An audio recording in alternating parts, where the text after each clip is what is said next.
Olá pessoal, aqui é o Thiago Cordeiro, seu professor gigante, e estamos hoje aqui para falar sobre o edital da ESA, Escola de Sargento das Armas, que esse ano adicionou inglês para a sua prova. Muita gente foi pega de surpresa, nós já falamos bastante sobre isso, fizemos uma live aqui. Se você perdeu essa live, então vamos fazer um breve resumo, pois muitos alunos mandaram mensagem porque eles estavam com essa dificuldade de entender o assunto que ia cair na prova. Então vamos direto ao ponto aqui, que esse ano, ESA 2019, não temos tempo a perder e você vai estar muito bem preparado para essa prova, tá? No manual, exatamente como está no manual do aluno da Escola de Sargento das Armas, né, da ESA 2019, né? São duas questões apenas que você precisa prestar atenção. A primeira, ele fala sobre competências e habilidades. Pessoal, isso nada mais é do que a nossa interpretação de texto, tá bom? Ele só está falando da sua competência e habilidade na hora de olhar um texto e conseguir compreender tudo o que está vendo, né? Tudo que você está lendo ali. Por exemplo, ele fala aqui, ó, compreender a utilização de mecanismos de coesão e coerência na produção escrita. O que ele está falando aí, pessoal? Ó, coesão, quando ele está falando aqui, ó, de coesão, ele está falando sobre a posição das palavras, se elas estão ligadas de uma na outra, de forma que a oração faça sentido, de forma que a oração esteja correta, a frase esteja correta, né? E quando ele está falando da coerência, ele está falando das ideias que tem no texto, se as ideias estão ligadas uma na outra, né? Se o texto tem coerência. E você não vai ver um texto que começa falando sobre animais de estimação, animais extintos, aí depois começa a falar sobre jogadores de futebol e termina falando sobre política do Brasil. Não vai vir assim um texto, entendeu? Você vai ter que ver, ter que reconhecer as ideias, ver que elas estão ligadas, que tem coerência o texto, né? Aqui na B ele fala de compreender de que forma determinada expressão pode ser interpretada em razão de aspectos sociais e ou culturais. Ele já está falando aí das expressões. O que acontece? Muitas vezes as palavras não são traduzidas ao pé da letra. Elas são expressões, como a que eu acabei de usar, pé da letra. Se eu for traduzir o pé da letra, não vai fazer sentido em inglês. É uma expressão. Então você precisa conseguir ler o texto e esses termos desconhecidos, essas expressões, você precisa conseguir interpretar o sentido dela, você precisa saber o sentido dela de acordo com o contexto, né? Ou seja, o sentido cultural, o sentido contextual dessa expressão, entendeu? Por mais que você não conheça a palavra, o contexto vai estar dizendo, né? Mais uma questão de interpretação, né?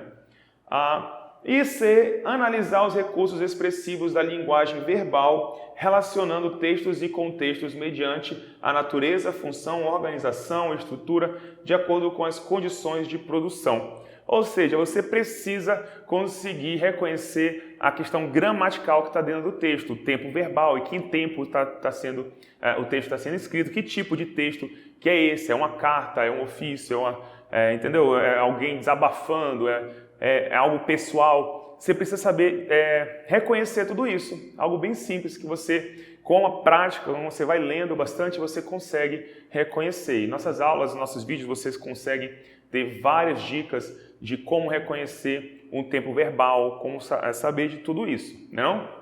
Vamos ver aqui agora a parte gramatical, né? Ele fala conteúdos linguístico-textuais, né? Que aí ele já parte para a parte gramatical, que eu achei muito legal da parte da ESA, que eles foram bem específicos nesse ponto, que eu acho que vai ser uma prova bem fácil, a questão do nível de inglês vai ser um nível fácil, até porque estão começando a cobrar inglês agora. Eles falam aqui, ó, denotação e conotação. Nada mais é do que o sentido da palavra. O sentido denotativo, que é aquele sentido do próprio dicionário, né, que a gente fala ao pé da letra, né, o que está dizendo o dicionário é o sentido da palavra, e o sentido conotativo, que é quando a palavra traz um outro sentido por trás, que pode ser aquele sentido de acordo com o contexto, ou às vezes uma palavra que, mesmo tendo um significado, ela traz um sentido conotativo, positivo ou negativo. Como, por exemplo, skinny, que quer dizer magra, mas tem um sentido conotativo negativo. Skinny vem de skin, pele, é como se estivesse chamando a pessoa de pele e osso, entendeu? Então, traz esse sentido conotativo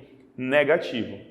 Sinonímia e antonímia, sinônimos e antônimos, né? Você tem palavras que têm um significado parecido, palavras que têm significados contrários.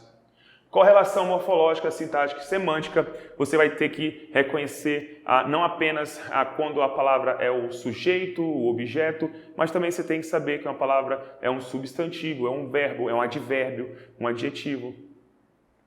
Pronomes e suas referências, né, quando a gente está se referindo ali um pronome pessoal do caso reto, que é o nosso subject pronoun, pronome sujeito, né, no inglês. Tem o subject pronoun, object pronoun, pronomes reflexivos, pronomes, tem tantos pronomes que, né, demonstrativos, que você precisa saber quais são eles, pelo menos os básicos, né, você precisa entender isso tudo e a que ele se refere, né, por exemplo, o it está ligado a que palavra, né, no texto.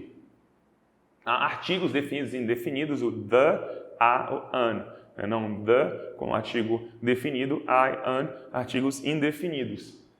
Singular e plural, não esqueçam, pessoal, muitas palavras são irregulares. Então, o plural você precisa conhecer, porque ela foge à regra. Existem os substantivos regulares, que tem a regra lá de botar o S no final, dependendo do final da palavra, né? Termina em Y, depois de consoante, termina em F, FE, tem as regras, mas esses são palavras regulares. As irregulares você precisa saber elas no plural, o simples, o mais comum, man, homem. É só você trocar o A pelo E que ela passa para o plural, né? Mas assim como tem child, children, né? Criança, crianças e muitas outras.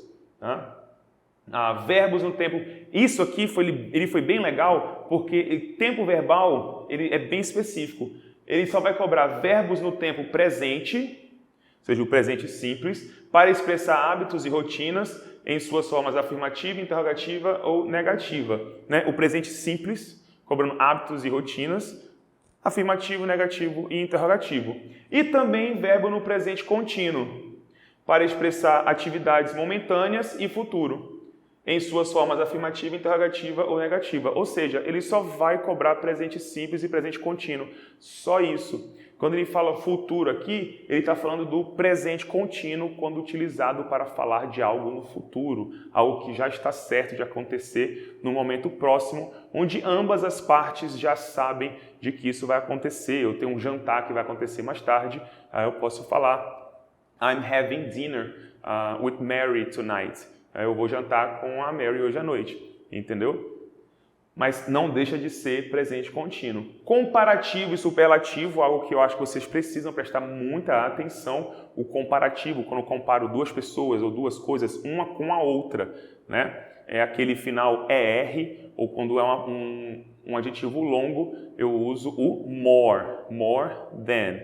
Né? O nice fica nicer e o intelligent, more intelligent. Tá bom? E o superlativo, o final EST ou the most, quando ele é um longo. O nice fica the nicest e intelligent, the most intelligent. Tá? Nesse caso superlativo, você está comparando algo ou alguém com todo um grupo. Deixa de ser um para um, passa a ser um com todos os outros. Tá?